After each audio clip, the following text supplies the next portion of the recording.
Hello, my name's Steve from K-Scale Models, and today I'm doing a video about the Archer and Arquebuse Armoured Fighting Vehicles.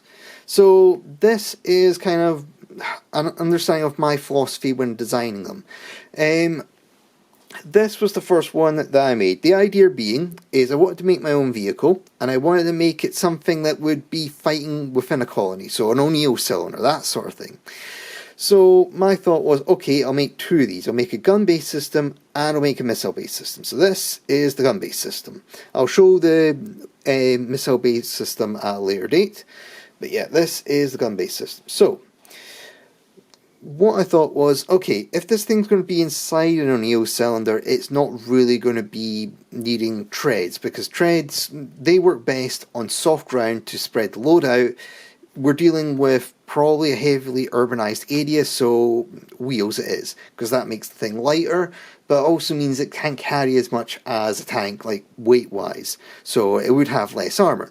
Then I got to thinking, well, if that's the case, what about blattering with some sort of explosive reactive armour? And that's what all this sort of texture is on the side. Although people have described it as anything from anti-Jedi armour to stealth system. It's sci-fi, go have fun and make it up yourself. But anyway, so because another thing I thought of was, because this thing is meant to be fighting on a colony, it's going to have some serious gun elevation. Now, I have kind of screwed this up, and I'll explain in a second, but my philosophy was tall turret doesn't really add gun elevation, it adds gun depression, because the barrel, well, the rest of the gun sticks into the back here, so if you're trying to lift the gun up, or sorry, drop it down, it's going to hit the roof. But if you're dropping the barrel down, it's going to need a lot of room within that turret to drop down to be able to elevate to higher angles. So that's the reason for the big hull and the small turret, because it doesn't need to aim down, because in a O'Neill cylinder most targets will be up, because the curvature of the O'Neill cylinder is opposite from that of like a planet. So that's my philosophy. Might be flawed, but my little error, and I'll see if you can see it on here, kind of, being quite delicate with this because I have broke it when recording. You see that little bit there next to my thumb? That's the gunner's sight. It's next to the gun, and what I didn't realise when I was first making it and printing it out is that will collide quite quickly with the turret armour. So yeah, not exactly the best thought out thing. So once I did this, I made it all up, I thought, okay, well, the next thing to do is to make an infantry fighting vehicle variant. So that's kind of what this is. You'll notice it shares some similarities to the Terminator design. So that's the Russian tank that's basically got two massive cannons on it to fight infantry that are in high-rise apartments, because they felt that that was appropriate. But in this case, again, it's needing gun elevation because it's inside an O'Neill cylinder. As for this thing in the back, I was doing some work on an M113 variant. It was the New Zealand version, and there was, like, I was talking to some of the guys that had been working on it and the veterans and that, and they were saying, oh yeah, there's a bar along the back to prevent you shooting into your own crew compartment. So that's what that was. There was a story one of them told me of, he'd actually been out on exercise and someone had accidentally fired a round through his hatch. He was the driver. It went down into the hatch and not hit him, but it was close, and it was a very scary moment. So yeah, that's very much why I put this on, is to prevent the gun from depressing enough to be able to hit its own, well, basically hit itself. And also because it can fold out, you can get the troops out the top if necessary, or they can just like open it up to like look out the top when there's no action, sort of thing. Oh, I forgot to mention, in both of these there's big rear hatches. That's where the dismounts would go in this, and the gunner and commander in this version. The driver has his own hatch up front, that's this bit here. So that was the philosophy behind the original design. However, I then decided to start screwing around with it because this is a 1/144 scale kit. Now, that's all fine. It's fairly easy to assemble, but, well, I was approached by a guy who owns a magazine. I'm not going to start naming names because they never went anywhere. But he was interested in possibly having something like this that would be part of the magazine. It'd be like a blister pack. You would get, say, the Hull one episode, you get the turret next. And I was like, okay, well, why don't I knock out a quick example for him? So, literally, it was over a 2-day event, and the first day he approached me with this, the second day I had a model for him. So, doing that, I decided that, really, if I'm doing this, I'm going to have to simplify it, because there's a couple of things. Let's just take that off. This is the part that broke just when I was recording it. Each of these wheels has, is its own individual wheels. Each of these suspension is their own suspension. We've also got these side skirts, which are their own thing, and that's then, like, with the turret and the hull, that's a fair number of parts.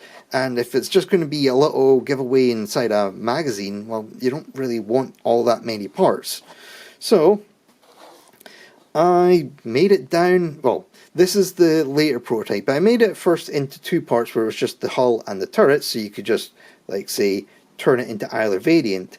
But then I thought, you know what, let's just make it all as one part, because that makes it very cheap to produce in large numbers, because I was thinking, well, it might be a case wargaming guys are interested in it, and turns out they're not really in this scale, but I'll come back to that in a second. So, that was my plan for this. It is a much simplified version. Oh, and also the wheels are just flat. They're not actually ridged like this. This has actually got tread on it. These don't, but that's because they're simplified, and that makes it a lot easier to print, because that's the reason the wheels were printed in the orientation they were, because printing it like that for the wheels is better, but printing like, oh, hold on. Okay, actually in view. So yeah, printing the wheels on their side is better to make them with the tread, whilst the hull really wants to be printed that way. So yeah, it just made it easier to actually print it. So that was my philosophy for that. Now, after doing this and leaving it for about 6 months, I joined a 6mm gaming group on Facebook. I haven't actually played any games, but I'm interested in seeing what others are doing and possibly, like, making my own, or joining in a 6mm group in my area. So for this, I shrunk it down.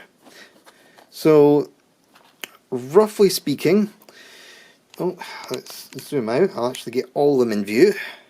So the original's back here, this simplified variants, and then the 4 very small ones. So actually, I'll zoom in just so you can see them. Focus. Yeah, it's hard for it to focus, especially that white one. I'm going to try there. So yeah, you can see that's actually quite well detailed still, despite it being cut down. The explosive reactive armor, or the anti-Jedi armor, or whatever, it has kind of just turned into texture, but it's still there, which I'm quite impressed with. But anyway, let's zoom out. So yeah, I thought I might just, as I said, scale it down for 6mm, which in the grand scheme of things is somewhere between 1/285 to 1/300. So the rough scaling you would do for that is about 50.5% scale down. So yeah, that's where these came from, and yeah, they look quite nice in my opinion. You can see I've just tried a whole bunch of different camouflage schemes. Again, they're sci-fi. Are you going to tell me that this thing was not in that scheme? And I was not going to try to do this scheme again. That was hard. It's supposed to be the Army of the Rhine, the old British scheme. It is actually a difficult scheme to get right, and I've not quite got it right, so I might come back and do another vehicle in that scheme at some point, but I'll go and do more research on it first, because it is a very difficult scheme and there's patterns that you need to actually follow. I haven't quite for this, just thought it looked cool. So these vehicles and these vehicles are free to download. I'll give links in the description. These two, no, they've not actually had files released, but they are just simplified versions of this, although you could just scale this up.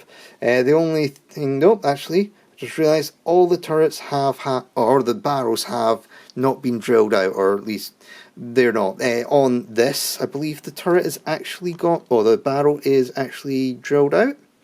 Hard to tell at this scale. Remember, this is 1:144. This was originally for a sort of Gundam-ish sort of vehicle, so it would just be sort of cannon fodder for your diorama or whatever. Anyway, hope you've enjoyed this little look at the Archer and Arquebus, and I will see you next time.